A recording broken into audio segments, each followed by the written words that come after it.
Before we go into any of the academic content, what I wanted to do was take a moment just to share with you a few tips to help you excel within this Masters of Public Administration program.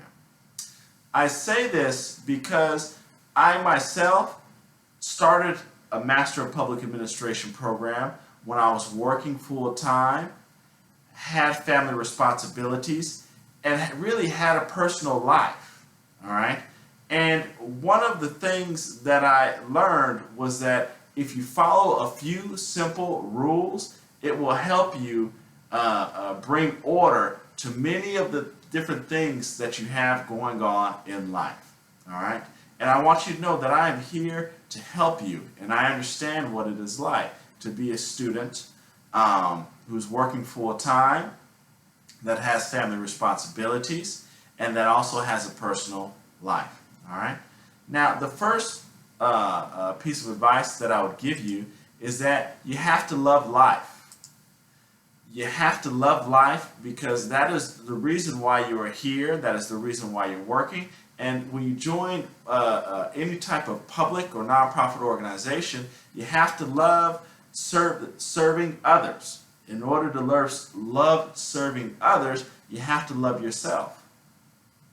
Now, what I've also found is that when you have a positive attitude, it helps you see the positive aspects of whatever situations or challenges that you may face. And I'll tell you, it makes things easier. Now, for myself, I am here to help you in any way possible and to provide you with any guidance that I can to help you navigate any of the challenges that may arise, all right? And if anything comes up, please just contact me through my email or give my office a phone call, and we can set up a time, or we can set up a time to speak, all right?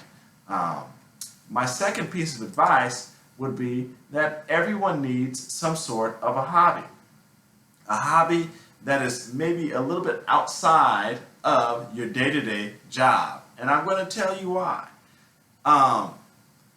Every day you're going to work, you're working, you're serving others, you are fully encapsulated in what it is that you're doing. But sometimes you also, everyone has something that they love to do that's outside of their typical job. Some people like to write. Some people like to just go to the beach and sit on the beach. Some people like to hike. Some people like to run. Some people like to paint. Some people like to draw. Some people like to cook. Whatever it is that you like to do, you need to figure out what it is and continue to develop that craft and continue to get good at it. Set milestones for that, because that will help in some way or another. It will help make you better in the professional world, in your work environment. And the reason being is because when you can do something great that you like, it will help you think clear, especially in times when you're dealing with challenging things. And at that time, once you reach clarity, when you're doing something that you like, you'll be able to be better in your professional worlds. And sometimes you need to recharge, refresh yourself, all right? I myself, my hobby is to travel. Whenever I can, I purchase a plane ticket and I go somewhere far. I've been to 25 countries around the world and counting, and I will continue to travel to more. Asia, Africa, South America, Europe, and wherever I can go. All right. So that's my hobby. Now, aside from that, what I want to tell you is that there are so many professions within the public and nonprofit sectors that will allow you to increase your capacity to make a difference in this world. All right, and that's why we're here.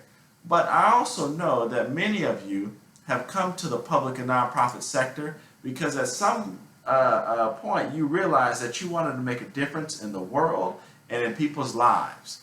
And for myself, I learned that at a very early age, and I know that for many of you, it's also you've also had experiences that made you think that you want to serve others.